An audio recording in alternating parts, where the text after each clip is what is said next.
আমি Ahsan Habib Peyar, AHP TV, FDC gate, Dhaka, Bangladesh. Ahsan Habib Peyar বাংলাদেশের একজন জনপ্রিয় ফেসবুকার এবং ইউটিউবার। অসহায় গরিব দুঃখীদের পাশে দাঁড়িয়ে মানবতার সেবায় হাত বাড়িয়ে দেন তিনি, আর তাতেই দিনকে দিন তার জনপ্রিয়তা হতে থাকে আকাশচুম্বী।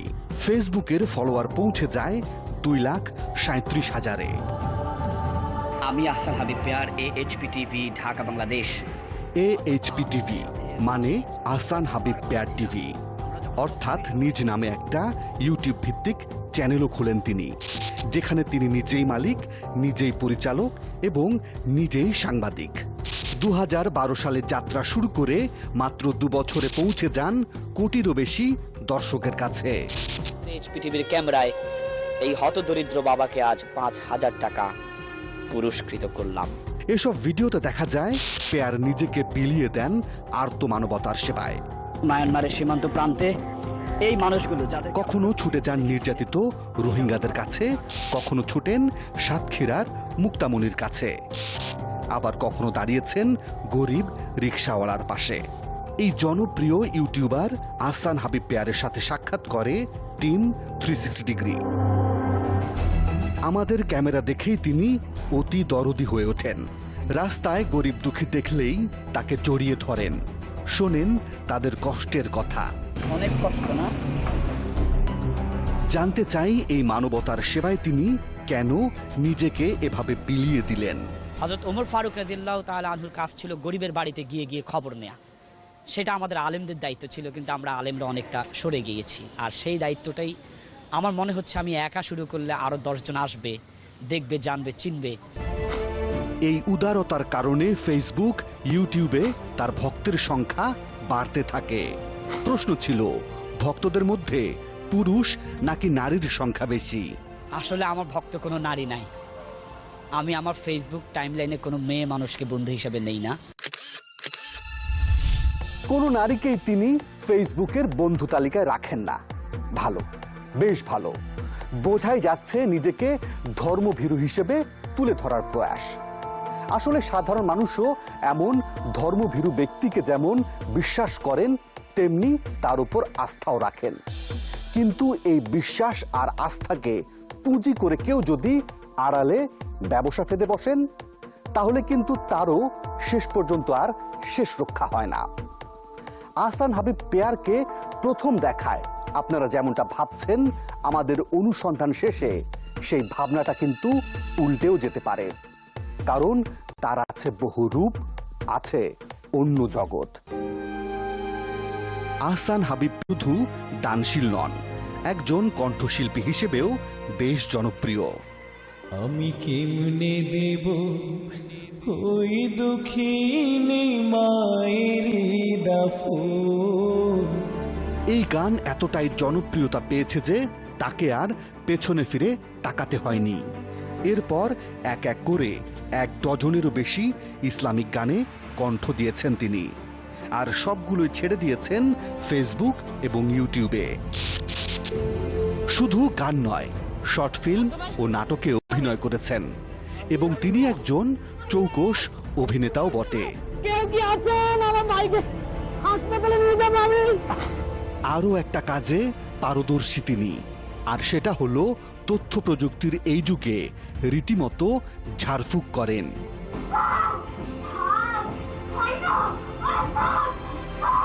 ঘরের মধ্যে জিনের আসর বসিয়ে ভূত তাড়ানোর মন্ত্রও জানা আছে তার।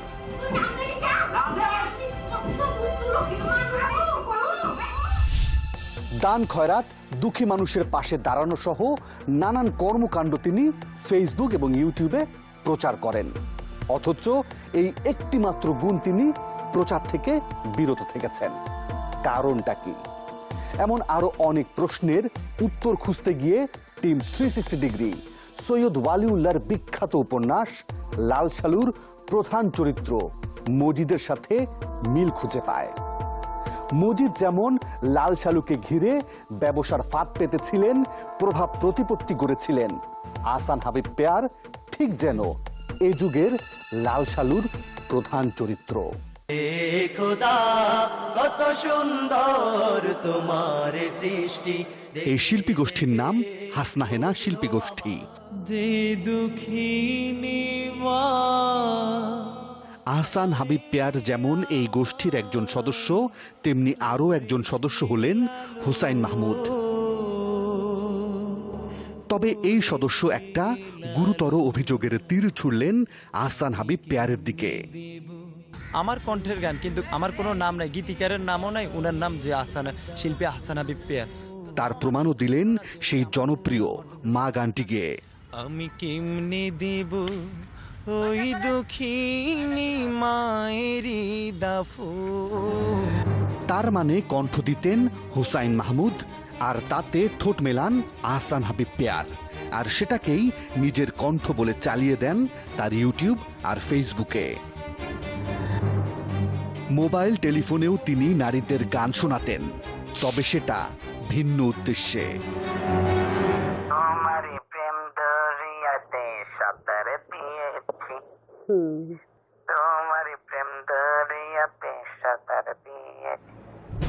তারপর মন ভোলানো কথা বলে নারীদের মন গলিয়ে তাদের কাছ থেকে টাকা চাইতেন, এমন অভিযোগ ওঠে আহসান হাবিব পেয়ারের বিরুদ্ধে।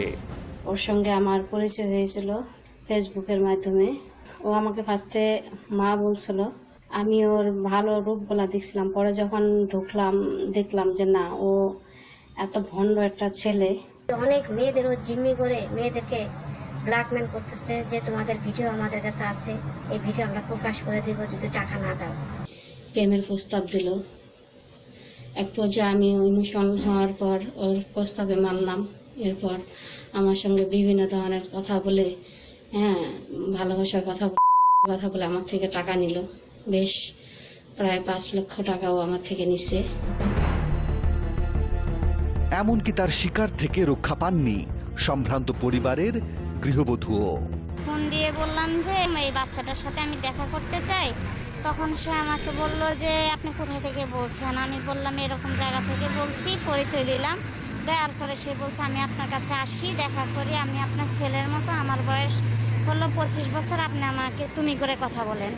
তারপর আমার এখানে আসার পর আমি আল্লাহর রাস্তায় কিছু টাকা রোজায় দিয়ে দিলাম, দিয়ে বললাম যে ওই বাচ্চাটার সাথে পরিচয় করাই দিতে। এরপরে তাকে ফোন দিলে সে নেগলেক্ট কথাবার্তা বলে আমাকে বলে আমার সাথে এই করতে হবে, সেই করতে হবে, এগুলি করলে আমাকে ফোন দিতে দিবেন, নাইলে ফোন দিবেন না। অথচ অনুসন্ধানের শুরুতে তিনি আমাদেরকে বলেছিলেন তিনি কোনো নারীকেই বন্ধু বানান না। অথচ এখন তো দেখছি একই অঙ্গে বহু রূপ। তাই বলে আবার আমরা এত দ্রুত সিদ্ধান্তেও পৌঁছতে চাই না।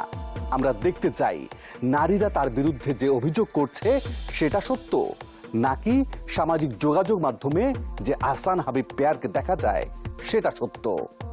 প্রমাণ ছাড়া কোনো কথা বলবে না টিম 360 ডিগ্রি। ফিরছি একটা বিরতির পর।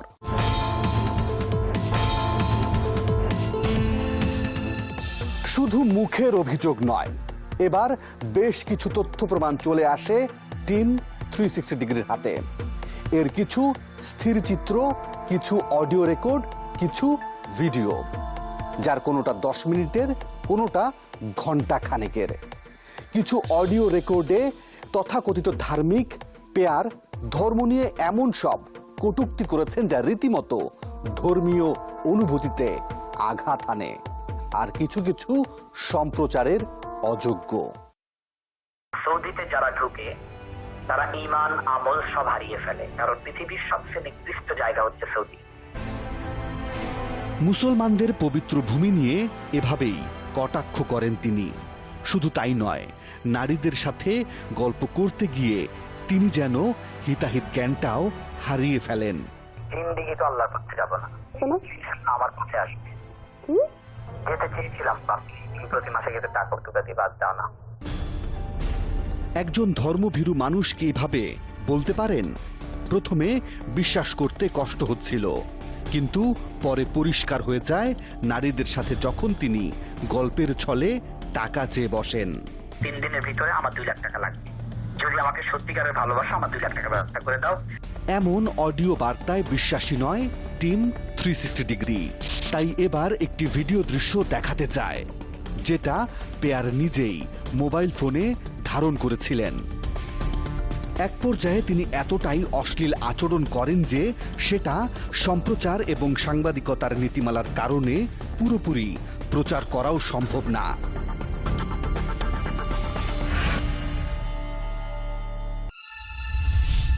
এটা কি আসলেই আহসান হাবিব পেয়ারের ভিডিও দৃশ্য, নাকি কেউ তার বিরুদ্ধে অভিযোগ এনে তাকে ফাঁসানোর চেষ্টা করছে? আসলে তার মতো জনপ্রিয় মানুষের বিরুদ্ধে এমন অভিযোগ আর ভিডিও দৃশ্য দেখলে যে কারোরই সন্দেহ তৈরি হতে পারে।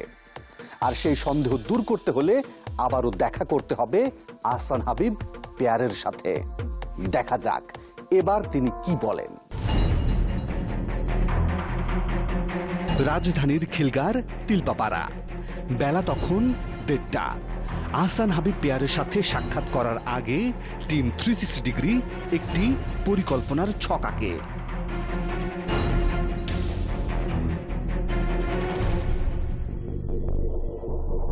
এই ভবনের 5 তলাতেই থাকেন আহসান হাবিব পেয়ার। ভবনের ভেতরে ঢুকে পড়ল টিম 360 ডিগ্রির সদস্যরা। নক করতেই ভেতর থেকে দরজা খুলে দেয়া হলো। ভেতরে ঢুকতেই দেখা মিলল তার। ভর দুপুরে তিনি ঘুমোচ্ছিলেন। আমাদের উপস্থিতি দেখে উঠে বসলেন। প্রথমেই জানতে চাই, একজন মহিলাকে উত্ত্যক্ত করেন, তার কাছ থেকে অনেক টাকা নিয়েছেন। আল্লাহ হাওলা ওয়ালা কুওয়াতা ইল্লা বিল্লাহ। এটার অর্থ কি? মোটেও না, আমি এরকম করি না। এবার তার নিজের পর্ণ ছবিগুলো তাকে দেখানো হলো। এটা কি আপনি? এগুলো এডিটিং করা যায় ভাই। এগুলো প্রযুক্তির কারসাজি বলে দাবি করলেন তিনি। এসব ছবি যে এই কক্ষে বসেই তুলেছেন তার একটা প্রমাণও পাওয়া গেল। সুইচ, এই যে বাসার সুইচ, এগুলো আমার কারোর সাথে করা না ভাই। এগুলো ছবি আমার ক্যামেরাম্যান করেছে ভাইজান। ক্যামেরাম্যানের সামনে আমি গোসল করে আসতাম, ও থাকতো বাইরে বাথরুমে। তা ক্যামেরার সামনে এতক্ষণ ধরে এত ছবি তুললো, আধা ঘন্টা ধরে তুললো ক্যামেরাম্যান। আপনি জানেনই না ক্যামেরাম্যান আছে? ভাই আমি ঘুমে থাকি, আমার হিসাব থাকে না। আমি আপনি তো বাথরুম থেকে আসছেন, ঘুমে তো ছিলেন না। কোন ধরনের কথা?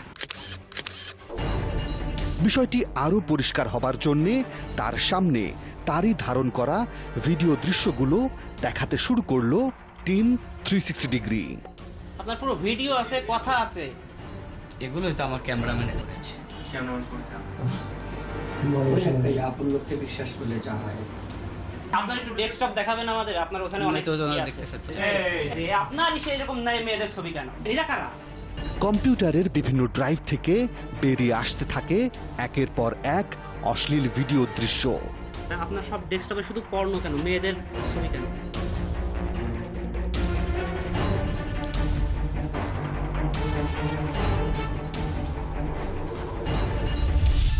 সব অভিযোগ যখন একের পর এক পরিষ্কার আর স্পষ্ট হতে থাকে তখন বোবা হয়ে যাওয়া ছাড়া আর উপায় কি? ফেসবুক আর ইউটিউবের পর্দায় আপনারা যে পেয়ারকে দেখেন, পর্দার আড়ালে কি তার পুরোপুরি উল্টো? এই বহুরূপী আহসান হাবিব পেয়ারের অনেক অপকর্মের তথ্য প্রমাণ নিয়ে আপনাদের সামনে হাজির হব, তবে আরো একটা বিরতির পর। অপরাধী যখন ধরা পড়ে তখন নানান ছল চাতুরির আশ্রয় নেবার চেষ্টা করে। আহসান হাবিব পেয়ারও তাই করেছেন। নিজের সব দোষ চাপিয়েছেন ক্যামেরাম্যানের উপর। সেই ক্যামেরাম্যানকে খুঁজে বের করতে হবে, যেতে হবে পেয়ারের গ্রামের বাড়িতেও। কে জানে সেখানেই হয়তো পাওয়া যেতে পারে অপকর্মের রাত সাক্ষীকে। টিম 360 ডিগ্রির এবারের গন্তব্য নোয়াখালী। নোয়াখালীর চাটখিল উপজেলার বদলকোট গ্রাম। এটা আহসান হাবিব পেয়ারের গ্রামের বাড়ি। মধ্যবিত্ত পরিবারের এই বাড়িতে পেয়ারের 4 ভাই থাকলেও তিনি একা ঢাকায় থাকেন। পেয়ারের জীবন বিলাসিতায় কাটলেও তার 4 ভাইয়ের জীবন চলে স্বাভাবিক গতিতে।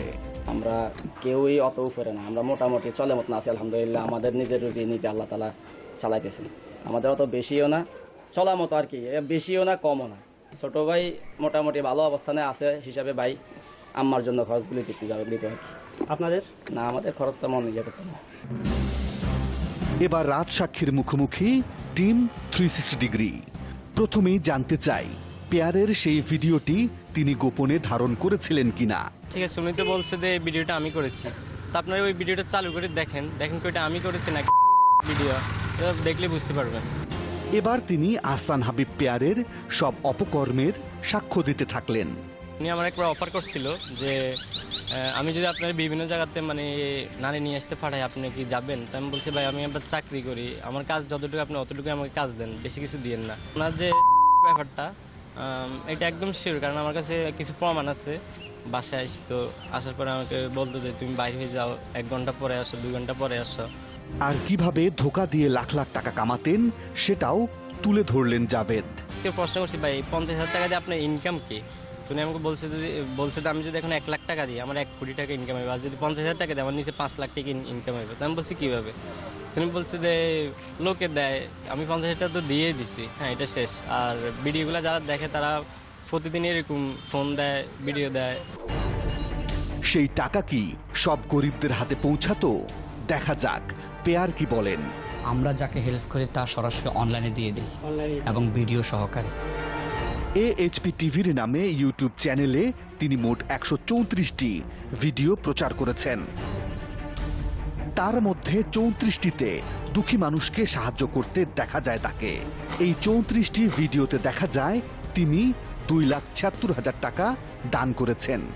এর মধ্যে সবচেয়ে বেশি 80,000 টাকা দিয়েছেন শিশু মুক্তামণিকে, আর অধিকাংশ দানগুলো 1 থেকে 5,000 টাকার বেশি না। প্রতিটি ভিডিও প্রচারের সাথে তিনি নিজের 2টি বিকাশ নাম্বার দিতেন, আর ফেসবুকে দিয়ে দিতেন তার ব্যাংক হিসেব নাম্বারগুলো। যারা ভক্ত আমি তাদেরকে বলতে চাই যে আমার নাম হয়তো সবাই শুনছে, যে আমি ক্যামেরাম্যান ছিলাম, সবাই আমার পরিচয় জানে। যে ওনার যত টাকাগুলো সবাই আমি করতাম, বিকাশ নাম্বার আমিই দিতাম, কোন অ্যাকাউন্টে কোন বিকাশে কোন ইয়েতে টাকা বেশি 50,000 টাকা খরচ করে ওনার 5 লাখ টাকা ইনকাম করার কোনো ব্যাপারই ছিল না। অনুসন্ধানের তথ্য বলছে গত 2.5 বছরে জনতা ব্যাংকে 26,91,000, ইসলামী ব্যাংকে 25 লাখ, আর 2টি মোবাইল ব্যাংকে আরও প্রায় 50 লাখ টাকা জমা পড়ে। সব মিলে টাকার অঙ্ক দাঁড়ায় 1 কোটিরও বেশি, অথচ তিনি দান করেছেন মাত্র 2,76,000 টাকা। এর বেশিরভাগ টাকা আসতো মধ্যপ্রাচ্য থেকে। অসহায় মানুষের টাকা মেরে খাওয়ার প্রতিবাদ করেছিলেন তার ক্যামেরাম্যান জাভেদ। আমি চাকরি ছাড়ার কয়েকবার করছিলাম আর কি। তুমি বলছো ঠিক আছে চাকরি ছেড়ে দিবেন, ভালো কথা, তবে আমার এগুলো যদি কাউকে বলেন তাহলে আপনাকে এমন একটা কেস আমি মামলাতে ঢুকে দিব থানাতে, আপনার কল্পনা করতে পারবেন না। হামলা মামলার ভয় দেখিয়ে এই ক্যামেরাম্যানের মুখ বন্ধ করে রাখতে চেয়েছিলেন আহসান হাবিব পেয়ার। ধর্ম আর মানবতাকে ব্যবহার করে শুধু আহসান হাবিব পেয়ারই নন, এদেশের অনেক উচ্চবিত্ত পরিবারের সন্তানেরাও সামাজিক যোগাযোগ মাধ্যমে দুস্থ আর নির্যাতিতদের সহায়তার কথা বলে রীতিমতো ফাউন্ডেশন গড়ে হাতিয়ে নিচ্ছেন কোটি কোটি টাকা। সেদিকেও কিন্তু নজর রাখছে টিম 360 ডিগ্রি। কোনো এক সময় এগুলো নিয়ে আমরা হাজির হব। তাহলে এবার আহসান হাবিব পেয়ারের একটা সূক্ষ্ম কারচুপি খোলাসা করা যাক। সাতক্ষীরার মুক্তামণি। প্রধানমন্ত্রী শেখ হাসিনা এই মুক্তামণির চিকিৎসার সব খরচ নিজে দায়িত্ব নেবার পরও এই শিশুর কাছে হাজির হয়েছিলেন আহসান হাবিব পেয়ার। টাকাটা বড় কথা নয়, নতুন আর সুন্দর মুক্তামণি এটা আপনার জন্য। হ্যাঁ, টাকা দেওয়ার এই দৃশ্য দেখিয়ে পেয়ার আসলে কৌশলে মানুষের কাছ থেকে সাহায্য চান। আমরা আছি মুক্তামণির সাথে, আপনারাও থাকবেন মুক্তামণির পাশে। ব্যবহার করেন নিজের মোবাইল ব্যাংকিং অ্যাকাউন্ট নাম্বার। এরপর মুক্তার নামে টাকা আসলেও এর একটি টাকাও মুক্তার হাতে পৌঁছায় না, কারণ ভিডিও প্রকাশের পর তিনি আর কখনোই কারো সাথে যোগাযোগ করেন না। ওই দিনই টাকা দিয়েছিল, ওই দিন ছাড়া আর কোনো টাকা দেয়নি। আর কোনো টাকা দেয়নি? না না না, না আর তো আসেনি উনি। এমন উদাহরণ ভুরি ভুরি। অসহায় বঞ্চিত মানুষের পাশে এগিয়ে আসো। নোয়াখালীর জামাল মিয়া একজন প্রতিবন্ধী রিকশা চালক। তার দুঃখ কষ্ট দেখে আহসান হাবিব পেয়ার তাকে নিয়ে একটি ভিডিও প্রতিবেদন তৈরি করেছিলেন। সেখানে একজন স্থানীয় সাংবাদিকের নাম্বার সহ তার নিজের নম্বরটিও প্রকাশ করেন। এবার জানা যাক স্থানীয় সাংবাদিকের বিকাশে কত টাকা এসেছিল। আমার নাম্বারে জামাল ভাইয়ের জন্য নগদ প্রায় 2.5 লাখ টাকার মতো আসছে, এবং আরও 2টা রিক্সা আসছে 1 লাখ টাকা মূল্যের, প্রায় এবারে 3.5 লাখ টাকার মতো আসছে, যেটা আমরা আমাদের স্থানীয় জনপ্রতিনিধির মাধ্যমে জামাল ভাইকে এগুলো হস্তান্তর করছি। তাহলে তো পেয়ারের বিকাশে আরো বেশি টাকা আসার কথা। যতটুকু জানছি তার নাম্বারও কিছু টাকা গেছে। এই ব্যাপারে আমি যখন তাকে জিজ্ঞেস করছি, উনি বলছে যে কোনো টাকা পায় নাই। এই কথার পর আমি ওনাকে বলছি যে আমাকে একজন বলছে যে কিছু টাকা আপনার কাছে দিয়েছে। এর উত্তরে সে বলছে আমাকে যে টাকাটা অন্য একজনের জন্য দিয়েছে, আমার কাছে জামাল ভাইয়ের জন্য আমার কাছে কোনো টাকা দেয়নি। এবার জামাল মিয়ার কাছ থেকে জানা যাক পেয়ার তাকে কত টাকা দিয়েছিলেন।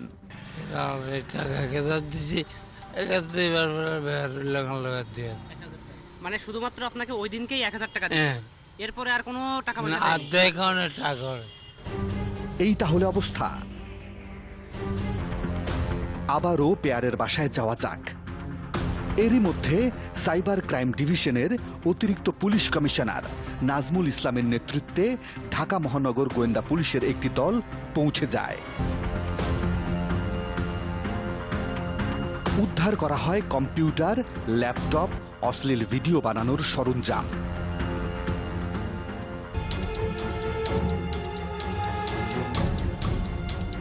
পরে রিমান্ডে আরো বেশ কিছু তথ্য পায় গোয়েন্দা পুলিশ।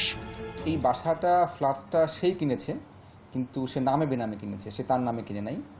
আর আমরা 2টা গাড়ির খবর জেনেছি, কিন্তু গাড়ি 2টাও তার নামে না, এই মহিলার নামে। কিছু ভণ্ড মানুষ আছে যারা ইসলামকে ব্যবহার করে, ঢাল হিসেবে ব্যবহার করে নিজেদের দুনিয়া কামাই করে নিচ্ছে। এটা চরম অন্যায়, এবং এ ব্যাপারেও আমার মনে হয় যে আইন থাকা দরকার এবং সরকার এ ব্যাপারে পদক্ষেপ নেওয়া দরকার, যে যারা এই ধরনের কাজ করছে তাদেরকেও আইনের আওতায় এনে বিচার করা উচিত।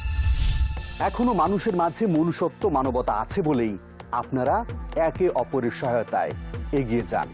কেউ টাকা পয়সা, কেউ শারীরিক শ্রম, কেউ বা শুধু সহানুভূতি নিয়ে বাড়িয়ে দেন সাহায্যের হাত।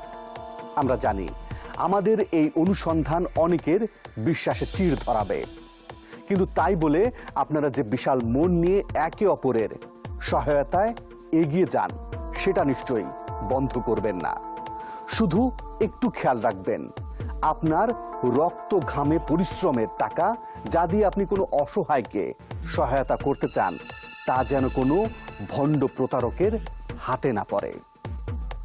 প্রিয় দর্শক, আপনাদের কাছে কোনো সুনির্দিষ্ট তথ্য কিংবা অভিযোগ থাকলে আমাদের সাথে যোগাযোগ করতে পারেন। আমাদের সাথে যোগাযোগ করার মাধ্যম 4টি: ফেসবুক, SMS, ইমেইল এবং মুঠোফোন। আজ তাহলে এ পর্যন্তই। তবে কথা কিন্তু একটাই, ভালো থাকবেন,